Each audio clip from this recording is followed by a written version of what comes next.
사실 제일 중요한 거는 가성비였어요. 처음 차를 구매를 할 때는 이제 네. 그래서 요거는 솔직히 약간 가성비 따지다가 좀 후회하고 있는 케이스라고. 이거는 거. 뼈저리게 후회를 되게 많이 해요. 또 다른 것도 좀 있네.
차주님 만나서 너무나도 반갑습니다. 아, 네, 반갑습니다. 안녕하세요.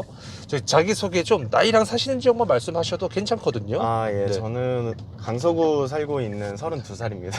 여기 광진구인데 감사합니다. 아유, 아닙니다. 저희 차량 소개 좀, 연식, 차량명, 등급, 선택 옵션. 아, 네. 일단 제 차량은 2016년 7월식, 네. 7월식 이제 그 K5 2세대 SX 모델이고요. 네. 트림은 프레스티지고, 네.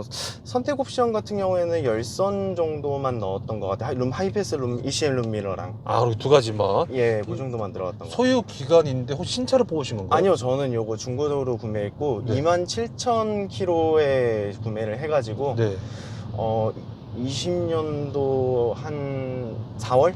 네, 그래서 지금 한 2년 조금 넘게 탔습니다. 그러면 지금 주행 키로수가 잠깐만 6만 킬로. 예, 6만 72km 정도 되네요. 3만 몇 킬로 산 거죠? 3만 2천 킬로인가요? 예, 한 3만 9천? 3만 9천 정도? 네네네.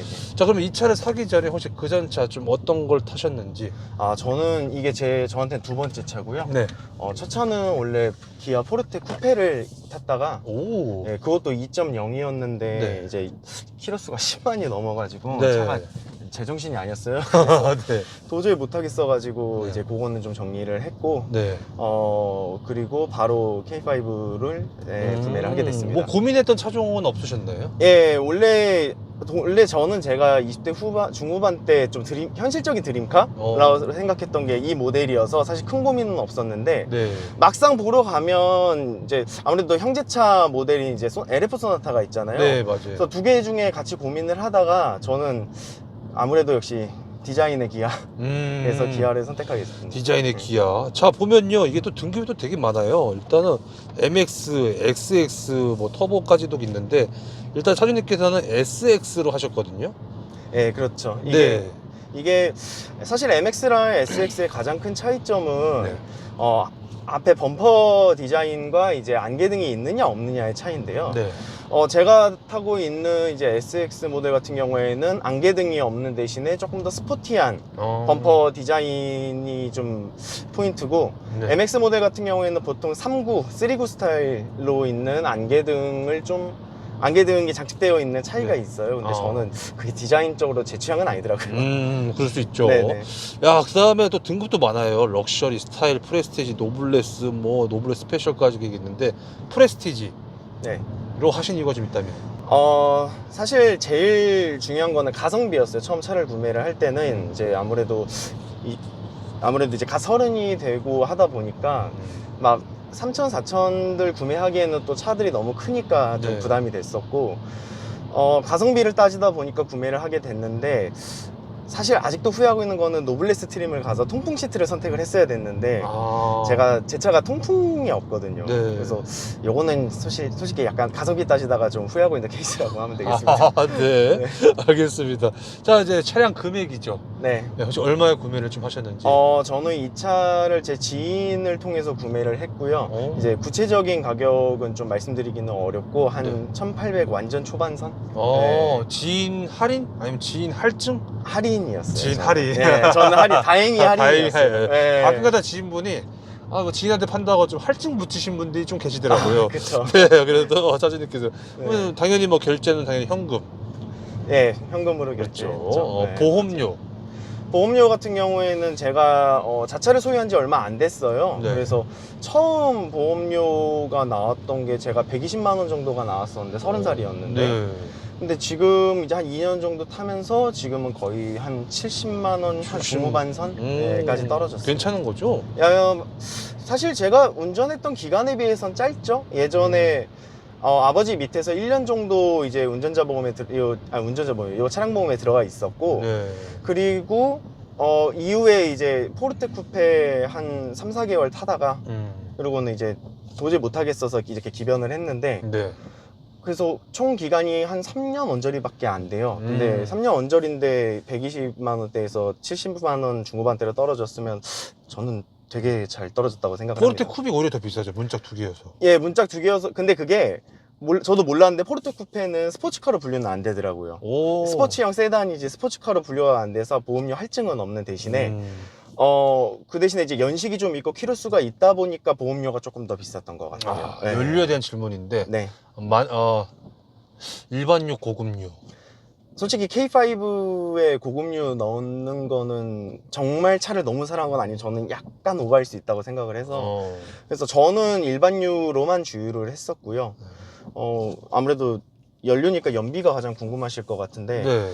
고속주행 같은 경우에는 평균적으로 12km에서 한 17km 정도 사이 왔다 갔다 하고요. 시내주행은 저는 완전 시내주행 정말 거의 빨리 달릴 일이 별로 없는 네. 뭐 해봤자 가양대교 정도 지나가는 정도밖에 안 되기 때문에 저는 평균적으로 한 5.7에서 6.8 정도 나왔던 것 같아요. 네, 연비는 그다음. 그닥인데? 네. 고속연비 들 때 괜찮다. 네. 그래서 좀 잘 나오겠네 했는데 정말 그닥이네요. 네. 제가 거의 항상 에코 모드로 다녀요. 에코 모드로 다니는데도 그닥. 그러네요. 네. 네. 그러면 이거 만땅 비용은 한 얼마 나와요? 제가 원래 가득을 잘 채우지는 않아요. 근데 예전에 한 칸 정도 남기고 가득 채웠을 때가 한 9만 원 선? 9만 원 네. 선? 그때 주유비가 리터당 한 1,700원 정도 됐었던 것 같아요. 네. 근데 이거 만약에 가득 넣잖아요. 네. 한 몇백 킬로 탄다고 보면 돼요? 일단 떴을 때 여기 클러스터 게이지 상에는 한 많이 나오면 830km까지도 뜨는데 네. 실제로 그렇게까지 본 적은 없고요. 저는 제가 그냥 체감상 느꼈을 때는 한 400km? 400km. 뭐 에어컨이나 히터 다 튼다는 전제 조건하에. 네. 그 정도. 자, 그렇다면 이제 이 차의 차량 용도인데 한 달에 지금 몇 킬로 타시는 거예요? 제가 구체적으로 세보진 않았는데 네. 평균적으로 출퇴근이 제가 한 21km 정도? 왕복이? 예, 왕복이 21km 정도 되고 네. 그 다음에 뭐 사적으로 뭐 어디 놀러 가고 가고. 이 정도 다 하면 평균적으로 그래도 한 달에 한 700km에서 800km는 타지 않을까요? 그럼 주유비 정도는 그냥 한 달에 한 2번 정도 넣나 보면 되겠네요. 평소에는 그랬었어요. 근데 네. 이제 지금 촬영 시점인 지금 같은 경우도 너무 고유가다 보니까 거의 일주일에 한 번 넣는 것 같아요. 한 4만원, 5만원씩, 한 3, 4만원씩 넣는데 일주일에 한 번꼴로는 넣는 것 같아요. 그러면 조금 더 많은데 넣는 거죠? 예, 그렇죠. 근데 이게 이게 보통 체감 연비라고 하는데 네. 이전에 좀 기름값이 저렴했을 때는 이렇게까지 빨리 달지 않았는데 라는 느낌이었다면 그렇지. 고유가 되고 나서는 이상하게 하루하루 한번 편도로 출근할 때마다 게이지가 떨어지는 게 보이는 기분? 맞아요. 그럴 수 예, 있어요. 근데 아직 구체적으로 제가 계산해본서 타는 건 아니라서 그것까지는 잘 모르겠습니다. 지금 현재 기준에서 이 차 외관 디자인은 좀 어떻게 생각하세요? 사실 요즘 뭐 수입차들도 그렇고 디자인들이 아무래도 뭐 현대차 같은 경우도 그렇지만 기존 봤던 거에 비해서 많이 혁신적으로 바뀌어가고 있잖아요. 네, 맞아요. 특히 내부 인테리어가 조금 클래식하기보다는 조금 더 세련되고 좀 디지털화되어 있는 부분이 많다 보니까 네. 사실 그렇게 따졌을 때는 뭐 여기 여기 제 거 뭐 내비게이션 사이즈만 봐도 사실 뭐 손 한 뼘이 이렇게 가려질 정도로 네. 되게 크다고, 되게 좀 올드하다고는 느낌은 있는데, 네. 근데 이제 뭐 다른 뭐 그 이전 연식 차들이나 이제 동급의 2016년도 차량들과 비교를 했었을 때는 저는 그래도 그렇게까지 막 꿀리진 않는다? 이런 느낌. 신뢰되고. 외관은요? 외관 같은 경우에도 이제 사실 안개등이 없다는 단점이 있기는 하지만 네. 사실 이거는 기능을 포기하고 이제 디자인을 가져간 그렇죠. 케이스이기 때문에 네. 외관 같은 경우에는 사실 이게 2.5세대 JF 바디하고도 큰 차이가 없고 조금 덜 세련돼 보이는 느낌은 있지만요. 그래도 저는 아직까지 이 정도면 현역이다. 현역이다. 네, 이 정도면 현역이다. 이 차 처음 탔을 때 첫 느낌. 제가 사실 이 차를 제 차로 갖기 전에 처음 타봤던 게 이제 렌트카를 한번 타본 적이 있는데 네네. 당연히 옵션은 뭐 말도 네. 못할 정도로 빠져 있었겠죠. 근데 처음 tas었는데 일단 되게 안락하다는 느낌을 많이 들었어요. 이게 차 사이즈가 전장이 4,850 정도 됐었나? 네. 그 정도 되는 사이즈인데 그러니까 약간 좀 생각했던 거 이상으로 차체가 좀 널찍하니 좋았고, 차 자체 무게가 좀 네. 있다고 느껴졌었어요. 좀 묵직한 느낌도 있고. 이쪽 차선 하셨어요? 네. 근데 제가 네. 이제 실제로 오너가 되고 나서 이제 주행을 해보고 느낀 거는, 네. 생각보다는 승차감이 좀 통통 튄다. 네, 그런 좀 안락한 느낌은 없어요. 네. 이거 K5도 뽑기요. 저 버스 뒤에다가 네. 잠시 세우시면 될 것 같습니다. 네. K5의 뽑기운. 사실 K5가 뭐 엔카에서도 나와 있는 내용 중 하나지만, 네네네. 이거 꺼주세요. 네. 사실 100점짜리 디자인 그리고 30점짜리 이미지잖아요. 네네. 아무래도 양카라는 이미지가 좀 있다 보니까 근데 실제로 차주분들 성향이 이상하게 K5를 타면 조금 더 스포티한 디자인이다 보니까 밟고 싶어하는 욕심도 좀 생기는 것 같고, 그래서 뽑기운이 없다고는 생각 안 하는데, 네. 보통 제가 권장하는 거는 조금 키로수, 물론 모든 차들이 그렇겠지만, 네. 키로수가 낮은 모델들이 제값을 좀 하는 것 같아요. 제가 보기엔 K5는. 네. 튜닝한 게 좀 있다면? 예, 튜닝 같은 경우에는 저는 이제 막 다른 튜닝을 전혀 한 게 없고, 네네. 여기 보이시는 뭐 룸미러라든지 이런 불빛. 예, 뭐 이렇게. 여기 지금 밑에 보면 풋등도 나와 있는데, 네네. 풋등이랑 뒤에 번호판 그리고 여기 뭐 글로브 박스 등 이런 것들, 실내등을 제가 이제 할로겐에서 LED로 혼자 다이를 했죠. 벌써 눈이 좀 침침해진 건가요? 요즘 네. 난시가 와가지고 그래서 바꾼 거예요. 사실 별일 없고. 네. 저도 눈이 침침해가지고. 네. 네. 자, 시트의 착자감인데 이 시트 좀 어떻게 생각하시는지?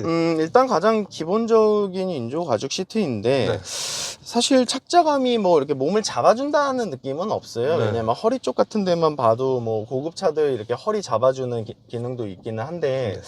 근데 제 차는 연식이 있다 보니까 그런 옵션까지는 없어서 그냥 무난한데 장거리 운전할 때 엉덩이가 좀 아프지는 않은 정도? 아프지 않는 정도. 그래서 저는 솔직히 점수를 굳이 매긴다면 저는 한 그래도 65점 정도는 한다고 생각해요. 65점 정도. 네. 시트 포지션은 좀 어떠신 것 같으세요? 포지션 같은 경우에는 사실 지금 제 차는 운전석만 전동 시트인데, 네. 요 뒤에 등받이 네. 앞뒤로 움직이는 거랑 이제 차량 요 시트 자체 앞뒤로 움직이는 네. 거, 그리고 위 아래 정도는 가능하거든요. 네. 근데 사실 포지션 같은 경우에는 저는 원래 예전에 처음 탔었을 때는 포지션을 높여서 탔었는데, 네. 오히려 좀 발목에 무리가 많이 가더라고요. 그래서 지금은 시트 포지션을 좀 낮아서. 최대한 낮춰서 스포티하게 좀 타고 있는데, 네. 확실히 좀 낮추니까 조금 더 이렇게 뭐라 해야 되지, 좀 안정감이 있다고 해야 되나요? 약간 그런 체감상 느낌은 있어요. 혹시 키하고 혹시 몸무게가? 전 키가 한 71 정도 되고, 네. 체중은 지금 한 67 정도 되는데요. 이런 체형이면 좀 불편할 수도 있다. 일단 어차피 뭐 차량 시트가 좌우로 편하게 조절이 되기 때문에 괜찮기는 한데, 시트 넓이가 네. 아무래도 뭐 준대형 차나 SUV가 아니기 때문에 조금 하체 사이즈가 좀 있으신 분들한테는 약간 좁다는 느낌이 들지 않을까. 하체 사이즈. 예, 그렇게는 생각이 들어요. 하체 사이즈. 예를 들어서 어느 정도 최홍만 선수? 최영만 선수는 사실 중형 뭘 타도 힘들지 않을까요? 네. 그거는 버스를 타셔야 될 것 같은데. 그렇죠. 네. 만약에 체격을 굳이 따진다면 근데 유민상 개그맨님이나 뭐 이런 분들도 다 비슷하지 않나요? 네, 알겠습니다. 넘어갈게요. 네. 이거 이제 때로는 이제 한성 운전할 때도 있잖아요. 네. 그랬을 때 팔걸이 위치, 왼팔, 오른팔?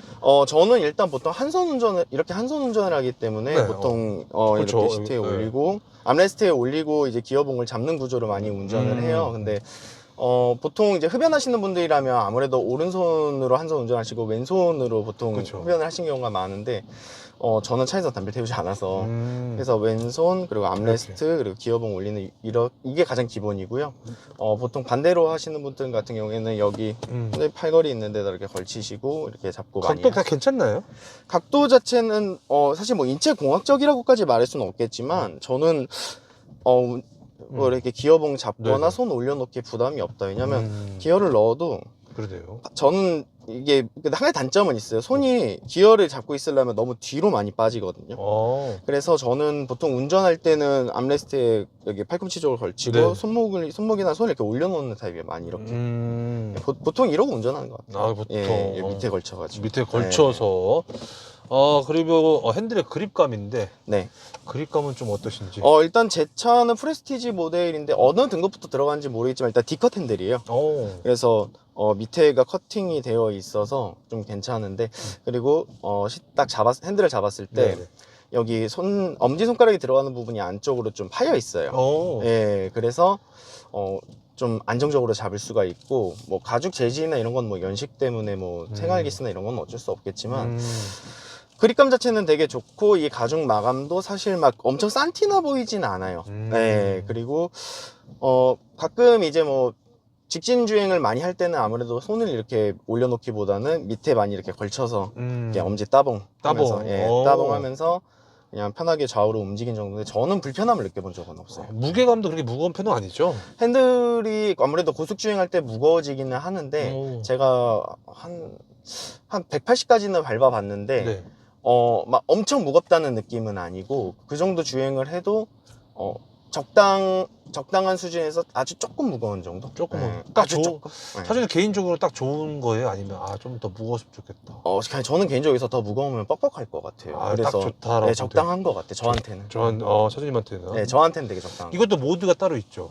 스포츠 모드가. 예, 일단 주행 모드 같은 경우에는 네. 여기 네. 기어 레버 쪽에 보시는 것처럼 드라이브 모드가 있고요. 누르면 여기 여기 클러스터에서 이제 좀 이게 그래픽까지는 아니죠. 네. 점등이 되는데 지금은 제가 에코 모드를 해놓은 상태고 네. 에코 다음이 스포츠입니다. 스포츠 저기 나오구나. 네. 에코는 두 개밖에 없던데. 그 다음에 스포츠에서 한 번 더 버튼을 누르면 아예 꺼지거든요. 이게 컴포트. 예, 이게 컴포트 모드. 스포츠에서 좀 무거워지나요, 핸들이? 그런 거 없죠? 핸들이 무거워진다는 건 따로 느껴본 적은 없는데 제가 유일하게 느꼈던 거는 RPM을 미친 듯이 써요. RPM을. 보통 에코로 쓸 때 일단 그러니까 1에서 2.5 사이를 왔다 갔다 하면서 변속이 된다. 보통 2 넘어가면 변속이 돼버리거든요. 2천 넘어가면 변속이 돼버리는데 스포츠를 썼을 때는 거의 한 4.5에서 5.5까지 쓰는 것 같아요. 변속이. 네. 자, 그 승차감 서스펜션인데. 네. 승차감 썼으면 아까 좀 통통 튄다고 좀 말씀하셨잖아요. 제가 유일하게 좀 이 차의 단점이라고 생각했던 건데 네. 형제차인 LF 소나타 같은 경우에는 주철하고 네. 그다음 주철이랑 알루미늄 합금을 사용을 해요. 서스펜션 자체를. 네. 근데 제 차 K5는 오로지 주철입니다. 그래서 조금 충격 흡수 면에서 약간의 단점은 있어요. 근데 개인적으로 생각하기에는 특히 SX 모델은 아무래도 좀 스포티한 주행이 좀 밸런스다 메인이다 보니까 아무래도 약간 좀 그런 통통 튀는 충격감을 일부러 좀 만들기 위해서 주철 서스펜션을 사용한 게 아닌가. 그래서 과속 방지턱, 그러니까 요철을 넘거나 아니면 바닥이 좀 울퉁불퉁할 때 약간 두두두두두 이렇게 좀 충격이 있는 편이긴 해요. 근데 스포티한 성향의 운전자분들 같은 경우에는 솔직히 그렇게 나쁘실 것 같진 않고 좀 되게 컴포트하고 되게 스무스한 안락한 승차감을 원하시는 분들한테는 조금 오바스러울 수 있어요. 차주님 개인적으로는? 저는 원래 좀 안락함을 좀 추구하는 사람이다 보니까 저한테는 좀 퉁퉁퉁 튀는 편이고 편이구나. 그리고 한 가지 또 좀 아쉬웠던 점은 바닥에 놓으면 진동이 좀 많이 느껴진다는 거. 그래서 엑셀링을 하거나 아니면 브레이크를 밟았을 때도 밑에 하부 이제 제 페달이 있는 쪽에서 이렇게 진동이 좀 느껴지는 정도. 그 정도가 있다. 예, 노이셜 상태에 따라, 도로 상태에 따라 좀 달라요. 네. 그리고 이제 버튼부 위치 편의성인데 네. 일단 창문 쪽부터 해서 핸들, 계기판, 네. 요 모니터, 요 공조기까지 기어부 쪽의 버튼부 위치는 편의성인데 뭐 특이사항이 좀 있나요? 일단 제 차 프레스티지 같은 경우에는 좀 가장 불편했던 것 중 하나는 제 운전석만 오토 윈도우라는 거. 네. 그리고 나머지 뭐 조수석이나 아니면 이제 뒤에 있는 뒤에 후석 윈도우 같은 경우에도 전부 다 오토가 아니고요. 네. 위치 자체는 좀 나쁘지 않았는데 한 가지 단점이 있다면 보통 아무래도 운전하시다 보면 운전석이나 아니면 이제 조수석 창문을 가장 많이 열게 되잖아요. 네. 그래서 팔을 에어컨을 건들기 위해서 에어컨이 윈도우를 열고 닫기 위해서 손을 딱 댔을 때 운전을 하면서 아무 생각 없이 손을 대면 자연스럽게 뒤로 가요. 맞아. 그래서 저도 모르게 운전을 하다가 창문을 열고 싶은데 뒤쪽 창문을 이렇게 열어버린 적이 있어요. 맞아. 네. 그래서 요게 단점이라면 좀 단점이고, 네. 그거 이외에는 핸들도 뭐 딱히 버튼부 위치 편해서 다 괜찮죠? 핸들 생각보다 되게 많이 편해요. 왼쪽은 이제 오디오 컨트롤러랑 그 다음에 이제 통화 관련된 버튼들이 있고, 우측 같은 경우에는 이제 트림 메뉴 버튼이나 제 차는 이제 어댑티브는 없고 일반 크루즈 컨트롤이 들어가 있습니다. 네. 속도 맞추면 앞에 차가 있던 말든지 그 속도로만 가는 거. 그리고 세팅하는 버튼들 뭐 뒤로 가기, 캔슬, 취소 이 정도 있고요. 그리고 혼 있고. 그리고 비상등 위치는 개인적으로 나쁘지 않다고 생각해요. 왜냐면 기어 잡은 상태에서 팔만 뻗으면 닿기 때문에 요 비상등 위치는 나쁘지 않고, 뭐 라디오, DMB 그리고 미디어 같은 경우에는 이제 제일 많이 쓰는 게 보통 블루투스 연결해서 음악 들을 때 가장 많이 사용을 하고요. 블루투스가 연결이 되면 여기서 우측 상단 보시는 것처럼 마크가 뜹니다. 그리고 말 그대로 트랙 바꾸는 거, 현위치를 누르면 지도가 켜지게 돼요. 지도가 더 크게 켜지는 버튼이 있고, 폰은 말 그대로 핸드폰. 그래서 팔 뻗는 거리 안에, 제가 뭐 키가 작다 보니까 팔이 엄청 긴 편은 아닌데 웬만해선 다 닿는 거리 안에 있어요. 네. 그리고 공조기 같은 경우에도 이제 오토 에어컨 되어 있고, 이제 싱크, 운전석이랑 조수석 같이 온도를 동일하게 조절할 수 있는 싱크 버튼 들어가 있고, 뭐 이제 실내 순환, 뭐 그리고 지금 공조기 상태를 볼 수 있는 뭐 클리메이트라든지 이런 기능들, 그래서 오토 에어컨이 켜져 있는지 싱크가 활성화되어 있는지 저는 항상 다르게 설정을 해놔요. 그리고 이제 프론트, 이걸 뭐라 그러죠, 이거를? 보통 열선이 하지 않네. 그런가요? 전면에 이제 그렇죠. 에어컨이 나오게 하는 거, 뭐 김 방지, 뭐 그리고 리어 열선도, 뒷유리 열선도 그대로 작동이 돼 있고. 제가 요게 가장 속상한 건데, 원래 여기에 오토 홀드래. 여기 전자식 파킹 브레이크가 들어가요, 원래. 근데 저는 이제 그게 옵션에 빠져 있고 풋브레이크로 쓰고 있는데, 사실 뭐 그렇게 불편하진 않아요. 그리고는 원래 통풍 시트 옵션이 들어가면 여기 열선 요 마크가 조금 더 위로 가고 밑에 통풍 마크가 들어가는데 똑같이 점 3개가 들어가거든요. 근데 저는 옵션이 없기 때문에 지금 보시는 것처럼 열선만 들어가 있습니다. 그리고 소위 얘기하는 헨따. 겨울에 이거 없으면 너무 힘들어요. 진짜로. 그래서 뭐 해봤자 여기 보는 것처럼 뭐 소켓이 있는데, 한 가지 좀 의아했던 게 여기 오른쪽 이게 저는 이 소켓처럼 같이 투 소켓인 줄 알았어요. 같이 열리는 줄 알았는데 이건 뭐예요? 안 열리고, 여기다가 핸드폰을 놓았을 때 무선 충전이 될 수 있든지 불이 점등이 되는 거더라고요. 제 차에 무선 충전 옵션도 있네요. 그래서 여기는 이렇게 똑같은 모양을 하고 있지만 불하다. 불하다. 수납 공간은 좀 어떠세요? 수납 공간 같은 경우에는 컵홀더나 이런. 일단 컵홀더 같은 경우에는 보시는 것처럼 웬만한 뭐 스타벅스에서 파는 커피 뭐 그란데부터 시작해서 톨 사이즈 다 들어가고요. 여기에다가 이제 나는 음료를 말고 그냥 물건 같은 걸 좀 적재해서 물건 같은 걸 보관해서 이렇게 갖고 다니고 싶다 라고 하면 가운데 이 홀더 이것도 빠집니다. 이거 순정인가요? 순정이에요. 그렇구나. 여기 홈이 있어가지고. 괜찮네요. 저는 제 차 이거 아까 말씀드렸지만 눈이 침침해서 이거 말고는 튜닝한 게 없어요. 다 순정입니다. 다 순정이라는 거. 그렇습니다. 그 다음에 이제 아까 이제 가속 부분에서 아까 180까지 밟아 보셨다 말씀하셨는데, 그때 차량 안정감은 좀 어떠셨어요? 안정감 부분에 있어서 아쉬운 거 한 가지는 고속주행 상태에서 핸들이 무거워지고 적당히 돌고 좋은데 네. 이렇게 좀 가끔 고속주행을 하다가 뭐 사고가 나 있어서 급하게 피해야 된다든지 네. 아니면 뭐 차선을 변경해야 된다든지 할 때 정말 천천히 하지 않으면 전륜구동이다 보니까 이 앞에 머리부터 이렇게 훅 빨려 들어가는 듯한 느낌이 약하게 있어요. 예.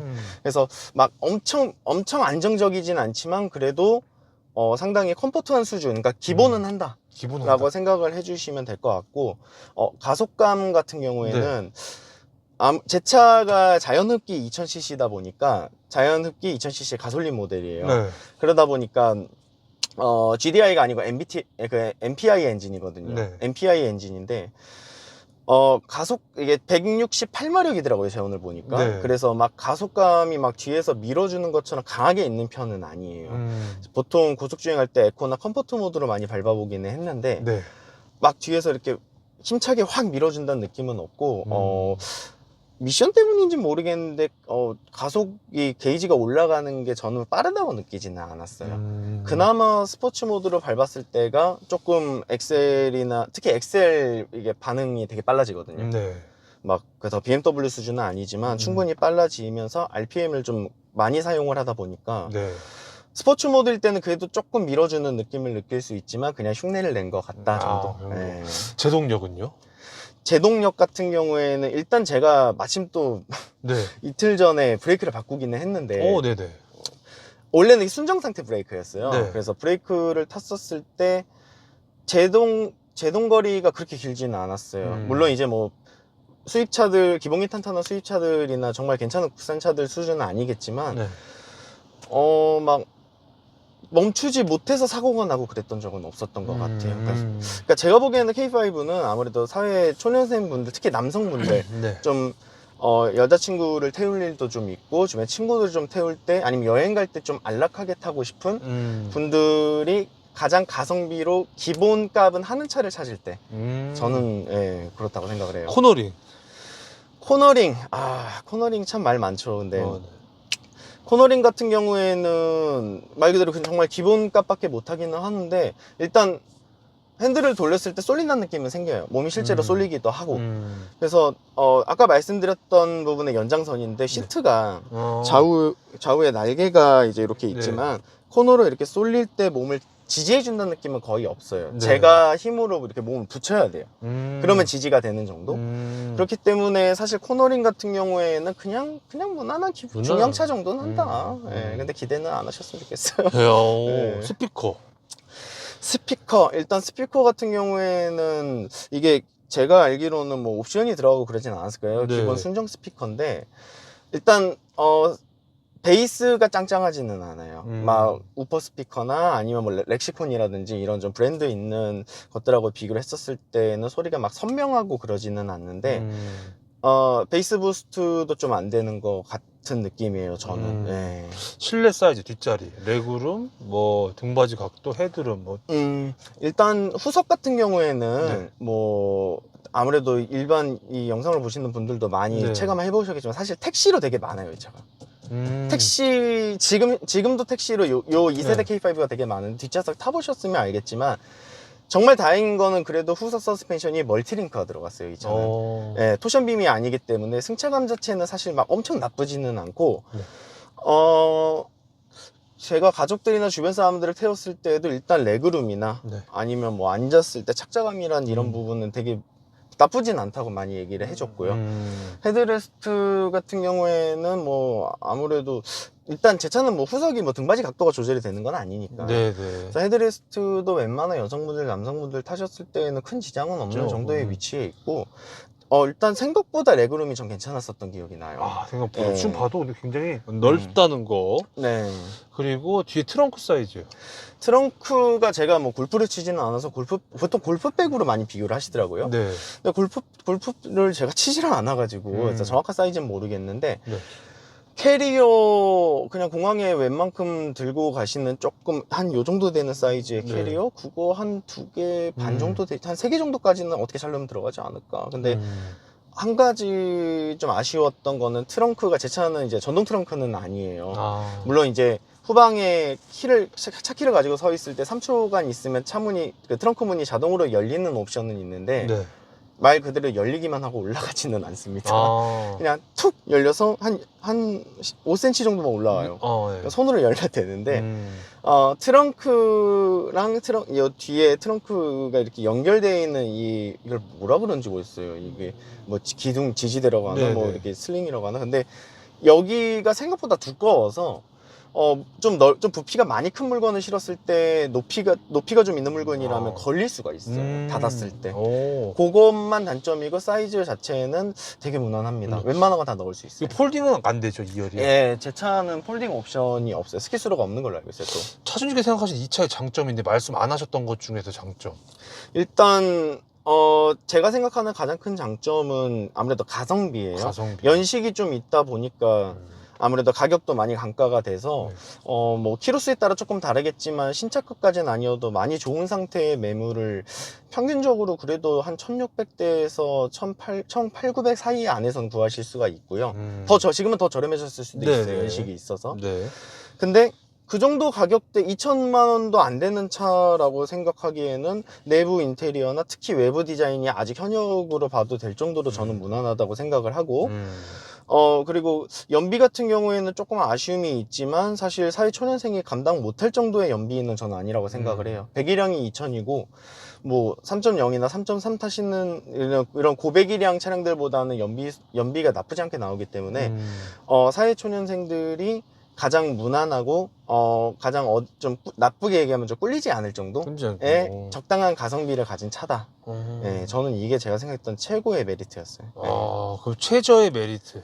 최저의 메리트 같은 경우에는 아까 말씀드렸던 것처럼 일단 옵션들이 되게 없어요. 생각보다. 그래서 크루즈 컨트롤 같은 경우에도 어댑티브가 없고, 그리고 이 모델들에는 제가 알기로는 HUD가 없는 걸로 알고 있어요. 이제 이 차에서 페이스리프트가 됐던 이제 2.5세대 JF에 가야 HUD가 들어있지, 제가 알기로는 이 세대 모델은 HUD가 없다는 게 가장 큰 흠이고요.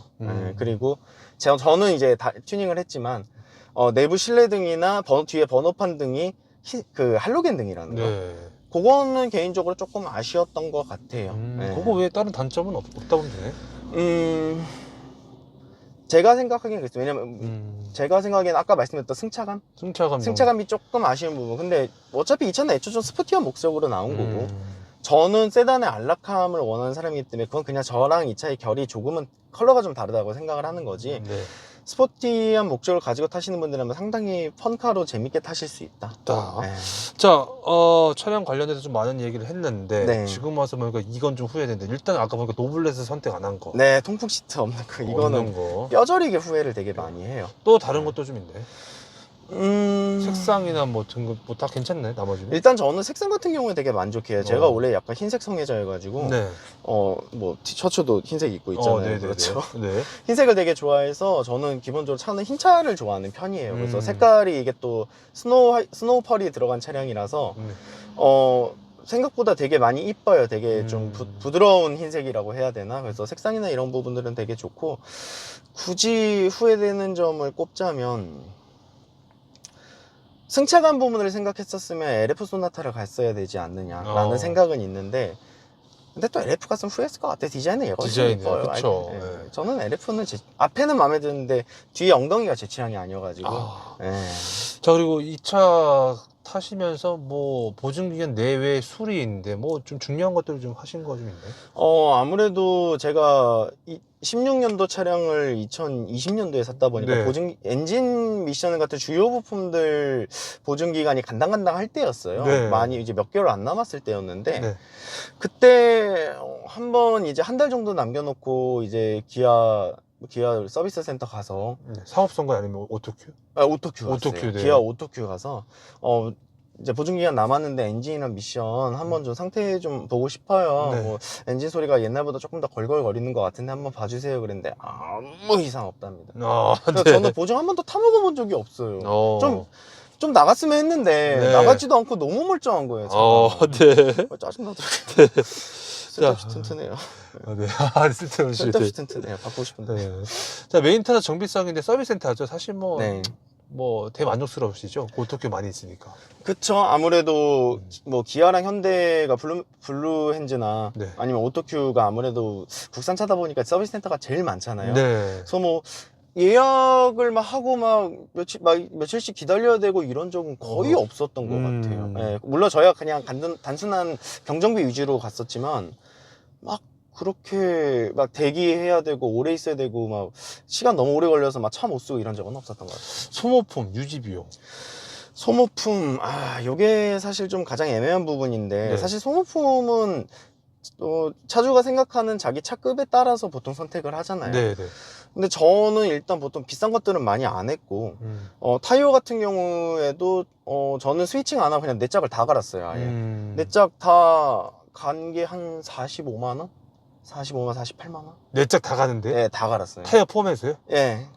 오. 그러니까 물론 이제 저야 뭐 지인 찬스로 갔지만. 아, 네. 네, 근데 아는 이제 그 타이어 사장님 가게 가서 했었는데 한 48만 원? 오, 내 짝 다 가는데. 오. 예, 국산으로 한국이었나? 한국 타이어로 갈았던 것 같아요. 예, 그렇게 했었고 엔진 오일 같은 경우에는 보통 지크를 오셨나? 잘 모르겠네. 네. 근데 제가 최근 얼마 이틀 전에 갈았거든요. 네네. 그때 88,000원 들었어요.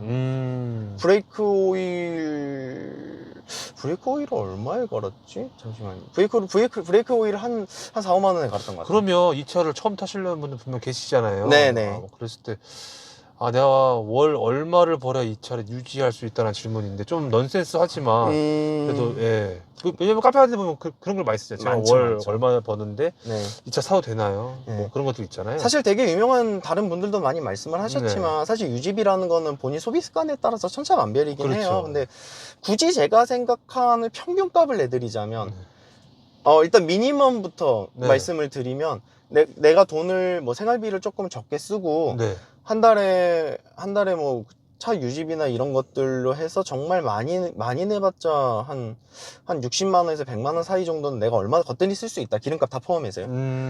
거뜬히 쓸 수 있다 정도라면 저는 솔직히 내가 실수령해서 받는 금액이 180, 200만 돼도 저는 솔직히 유지는 충분히 된다고 생각을 해요. 대신 뭐 저축이나 이런 건 다 주님 곁으로 보내야겠지만. 그렇죠. 그것도 네. 차가 있다는 가정하에죠. 그렇죠. 그 정도 있었을 때. 자, 이 차의 고질병이나 결함 장고장인데, 차주님 개인적으로는 거의 없다라고 생각을 하면 되겠죠? 없긴 한데 한 가지 네. 요 시대 때 나왔던 차들의 공통점인지는 모르겠어요. 근데 네. 저는 제 차 같은 경우에는 이 MDPS가 고질병이 조금 있는 걸로 알고 있어요. 대표적으로 뭐 직진 차선에서 주행을 할 때 차가 한쪽으로 이렇게 슬 쓸린다든지 약간의 쏠림은 있어요. 그래서 제가 차량 타이어 얼라이먼트도 확인을 해봤는데 네. 그건 또 문제가 없더라고요. 그래서 제가 생각했을 때는 MDPS 약간 고질병 문제가 좀 약하게는 있는데 내 핸들링으로 내 운전 실력으로 충분히 커버할 수 있는 정도다. 잡소리나 풍절음. 일단 잡소리는 없었던 것 같아요. 보통 이제 막 차들 좀 연식되고 약간 연식 있는 차들 타다 보면 바닥에서 약간 서스펜션 같은 데서 막 찌걱찌걱 소리 난다든지 막 쇠 소리 난다든지 하시는데 일단 제 차는 잡소리는 없었어요. 그리고 유일하게 잡소리가 하나 있었던 거는 여기 이제 선글라스 넣는 데다가 선글라스나 이렇게 카드 같은 거 좀 넣어놓는데요. 이게 주유 카드인데 이렇게 넣어두고 닫고 주행을 하면 안에서 가끔 탈그락거리는 소리가 난다 정도. 네. 그게 다예요. 네. 근데 정숙성 관련해서 말씀을 좀 드리고 싶었는데 이 차는 일단 이중 접합유리도 아니고 차음유리도 아니에요.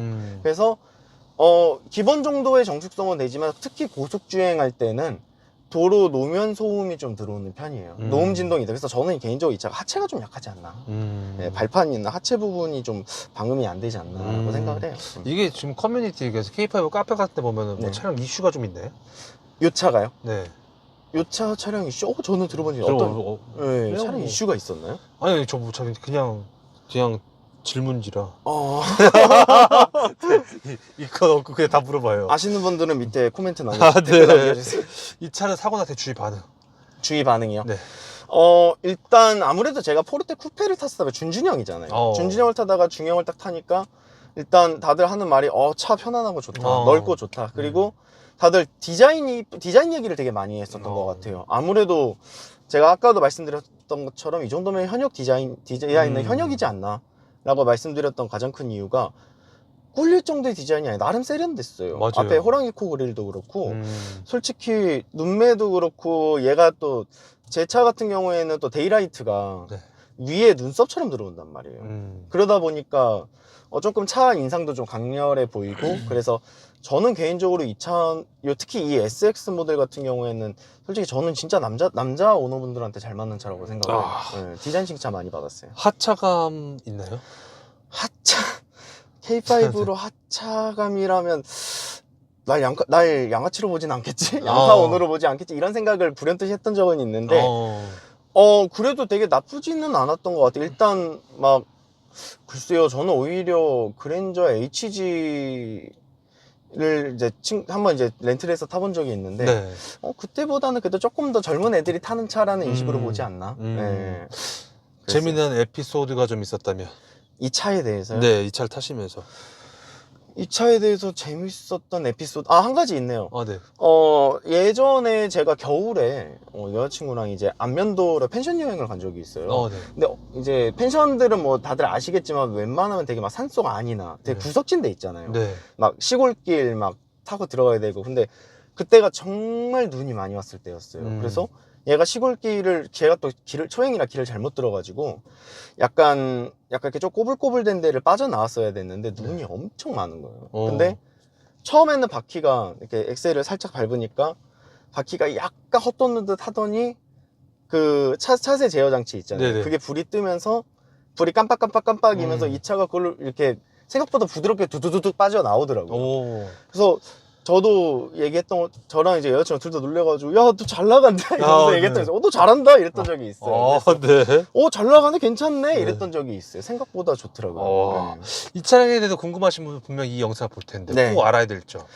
일단 요 K5 2세대 모델을 구매를 하실 거라면 네. 가장 제일 먼저 생각을 하셔야 될 거는 내가 SX 모델을 살 것이냐, 그러니까 안개등이 없고 좀 스포티한 범퍼 디자인의 SX 모델을 살 것이냐, 네네. 아니면 나는 디자인적으로는 조금 손해봐도 괜찮지만 이제 안개등이나 이제 조금 어두울 때 안개등이 있었으면 좋겠다 옵션으로 해서 MX 모델을 구매를 할 것이냐의 차이가 있고, 네. 그 다음에 트림을 선택하실 때 사실 100% 가성비만 생각한다면 저는 프레스티지 정말 많이 추천합니다. 왜냐면 일단 기본적으로 필요한 옵션은 다 있어요. 네. ECM 룸밀러나 하이패스 룸밀러 기능 다 있고, 네. 오토 에어컨이나 아니면 뭐 엉따, 헨따 기본적으로 다 있고, 크루즈 있고. 그래서 100% 가성비를 생각하신다면 저는 프레스티지를 되게 많이 추천해드리고요. 대신에 나는 여름에 등땀 나는 게 싫다, 땀 나면 빡친다, 덥다 하시는 분들은 무조건 노블레스. 예, 노블레스나 아니면 제가 프레스티지에 통풍이 추가가 되는지는 모르겠어요. 근데 그냥 제가 기억하기로는 노블레스 모델 트림부터 선택을 할 수 있는 걸로 알고 있어서 무조건 통풍이 있는 걸로 사시는 게 답이다. 만약에 가까운 지인분의 친구분이 나도 이 차를 사고 싶다라고 했을 때 추천 좀 해달라고 한다면, 네. 만약에 이제 차주님께서 내가 만약에 이 차를 다시 산다라고 한다면 네. 노블레스 옵션의 등급에 네. 선택 옵션은 어떤 걸 넣으실 것 같으세요? 노블레스 등급에 통풍 시트 무조건 넣고요. 네. 그리고 사실 썬루프를 네. 좀 고민하기는 했었는데, 네. 썬루프 같은 경우에는 근데 보통 이제 차량 내에서 흡연하시는 분들이 아니면, 또는 뭐 여자친구한테 조금 자랑하고 싶은 모습이 아니라면 저는 솔직히 썬루프 같은 경우에는 요거는 정말 그냥 넣어도 되고 안 넣어도 된다고 생각을 하고요. 네. 굳이 꼭 넣어야 된다면 약간 욕심이긴 한데, 저는 전자식 파킹 브레이크나 아니면 근데 그거 말고는 옵션이 아마 뭐 없었던 것 같은데. 그렇게 정도는 할 것 같다. 네. 그리고 이 차가 제가 정확한지는 모르겠어요. 근데 아마 그 라인킵 어시스트 해가지고 차선 유지 보조 기능이 아마 있었던 것 같은데? 모르겠다. 네. 뭐 이건 모르겠네. 이것도 아시는 분들 댓글 좀 달아주세요. 네. 차준데 저도 모르겠네요. 자, 이 차 살려는 분들이 제일 많이 고민하는 게 경쟁차종? 아니면 유지비? 뭐 어떤 게 제일 많은 것 같으세요? 저는 기본적으로 제가 생각했을 때는 솔직히 경쟁차종이지 않을까 싶어요. 아까부터.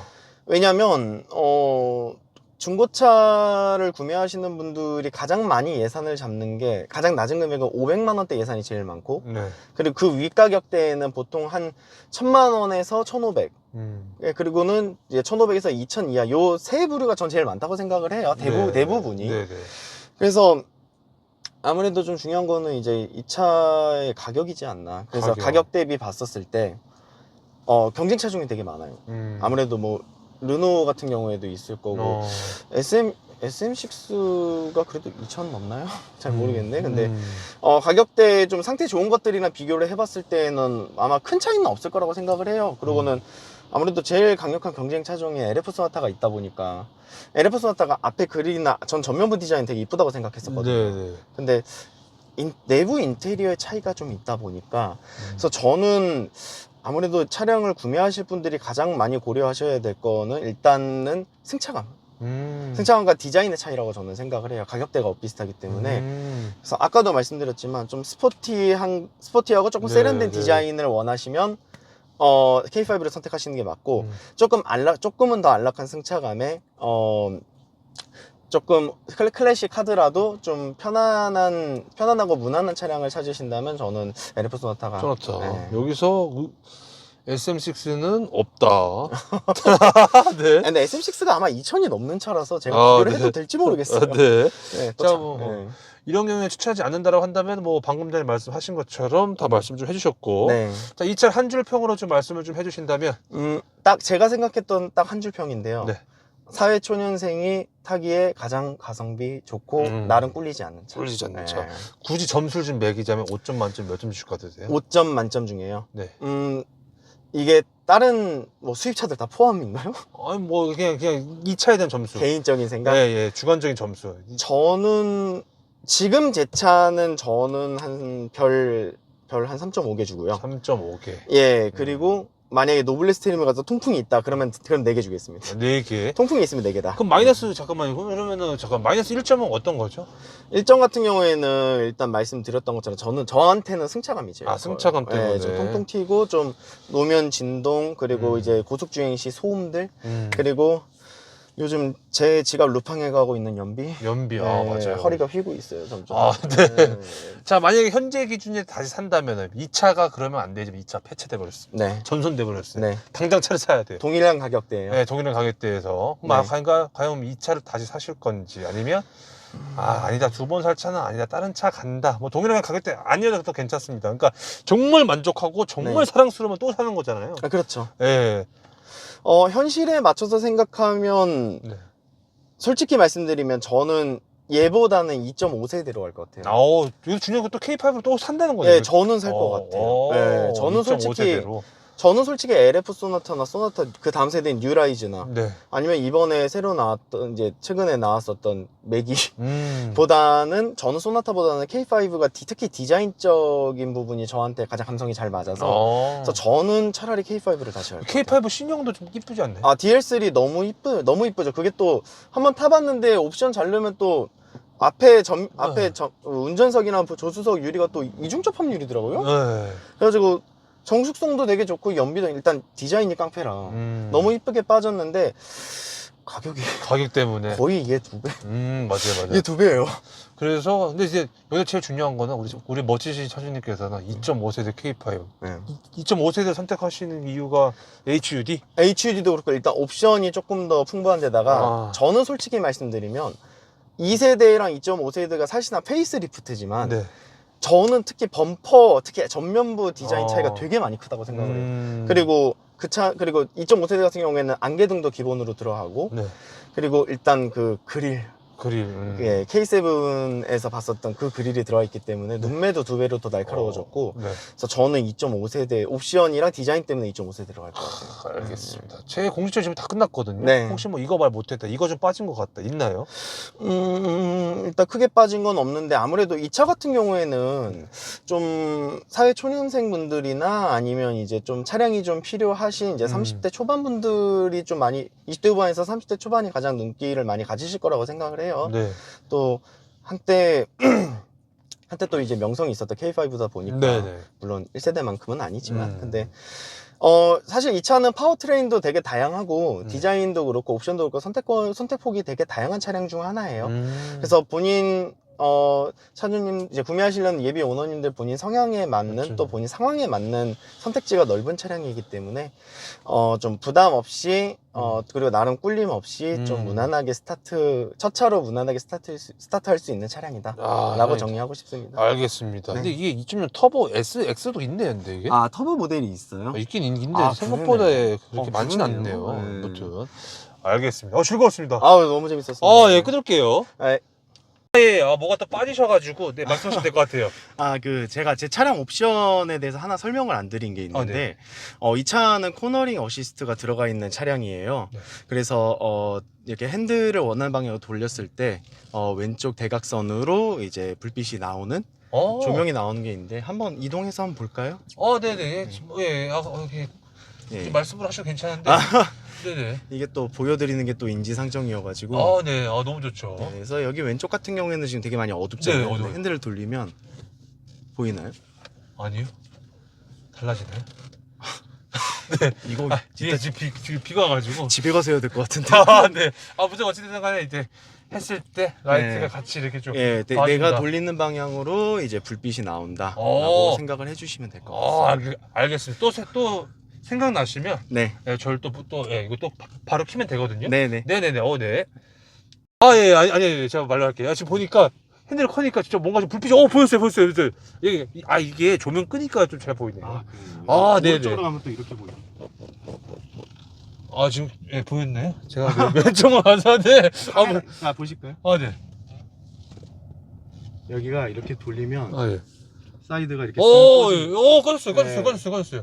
뭔가 이렇게 견눈질하게 뚝 꺼지네요. 무슨 알겠습니다. 네. 설명이 되게 힘드네요. 네. 네. 끊을게요. 네.